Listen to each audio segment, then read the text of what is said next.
First to fight, first to die. Airborne. D-Day, 6th of June, 1944. Operation Tonga was an airborne operation and involved 8,500 paratroops and glider-borne infantry of the 6th Airborne Division landing on the eastern flank of the D-Day beaches. Major John Howard, with a force of 180 men of the 6th Airborne Division Ox and Bucks Light Infantry, in 6 Horsa gliders, were instructed to secure the bridges over the Caen Canal and Orne River. The gliders were piloted by sergeants of the Glider Pilot Regiment. 6 crews began their training in March 1944 at RAF Netheravon, Wiltshire. At a height of 4,000 feet, their gliders were released to descend steeply and land in small taped-off areas. This quickly progressed to night landing with lights and without lights, and finally landing fully loaded, with the steel Bailey Bridge taking the place of the men. In all, they practised the landing 42 times, and in their own words, were bloody good at it by June 1944. Several days before D-Day, the plan suffered a setback when anti-glider posts sprouted in the fields around the bridges, but the glider pilots were unconcerned, saying they could use the posts to slow their gliders. Moving into a sealed camp on the 27th of May, they knew that action would soon follow. When issued with French francs, they knew where it would be. On the 5th of June at 22:45 hours, D-Day -1, 6 Halifax bombers, towing 6 Horsa gliders, took off through low cloud, heading towards occupied France. Over the French coast, the gliders cast off, and the Halifaxes flew on to bomb Caen. The gliders plummeted towards the earth, and the men went quiet. All that could be heard was the rushing of wind past the fuselage, broken by the sound of anti-aircraft shells bursting. Co-pilot John Ainsworth yelled, "Hold tight." The men adopted the brace position, linking their arms with their feet off the floor. Coming in at 90 miles an hour, they hit the ground in a shower of dust and sparks. The glider bounced twice, crashed through barbed wire entanglements. Its wheels were turned off, and it came to a juddering halt only 50 feet from the bridge. 00:16 hours, Tuesday, 6th of June, 1944. D-Day had begun. The first glider to land was glider number 1 at 00:16 hours. In it were Major R.J. Howard, Lieutenant H.D. Brotheridge, Sergeant pilots Woolwork and Ainsworth, and 28 men. Major Howard was momentarily knocked unconscious by the violent impact of landing. Seconds later, he opened his eyes to see the doorway smashed open, holes in the side of the glider and dust. He could hear the pilots groaning in the smashed-up cockpit. Sergeant Woolwork managed to crawl free, bleeding from a head cut and only able to see out of one eye.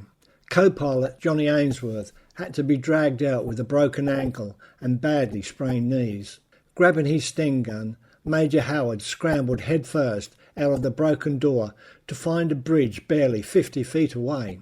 Corporal Bill Bailey and Wally Parr went straight for the pillbox and pulled the pins from their grenades. Shoving them through the aperture, Wally growled, "Pick the bones out of that, you bastards." Lieutenant Dom Brotheridge shouted, "Follow me, lads," and ran across the bridge, firing his Bren gun from the hip.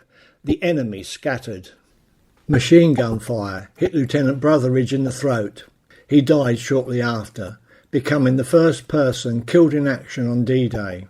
1 minute after glider number 1, glider number 3 landed second at 00:17 hours. In it were Lieutenant D.J. Wood, Captain H.R.K. Nielsen of the Royal Engineers, Sergeant Pilots Boland and Hobbs of the Glider Pilot Regiment, and 28 men. The heavy landing broke the glider's back, and Lieutenant David Wood was thrown out through the side of the glider. 5 sappers, combat engineers, quickly got to work, disarming and removing demolition charges from the bridge. Every man was in his appointed place within 2 minutes, and the bridge was declared clear within 5 minutes. 25 minutes later, Lieutenant David Wood was hit in the legs by machine gun fire, which also caught his runner and the platoon sergeant. Glider number 2 landed 2 minutes after glider number 1 at 00:1800 hours. In it were Lieutenant R.A. Smith, Captain J. Vaughan of the Royal Army Medical Corps, Sergeant Pilots Barclay and Boyle, and 28 men.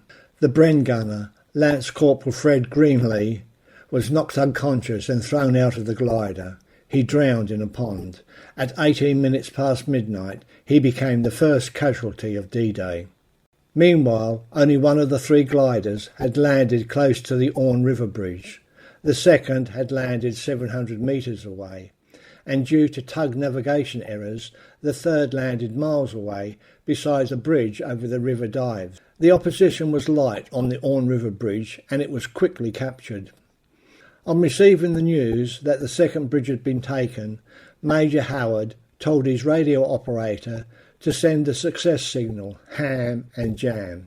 They dug in, waiting for reinforcements. Now, all they had to do was hold the bridges.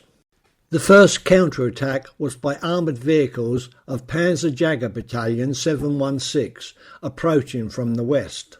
Howard's only anti-tank weapon was the handheld PET, which only had an effective range of 50 yards. Sergeant Charles Wagger Thornton, his hand shaking, knowing he could not miss or he'd had it, waited until the lead vehicle was only 30 yards away and squeezed the trigger of his PET. The half-track exploded in a deafening roar, followed by more explosions as its ammunition exploded. The Germans withdrew rapidly.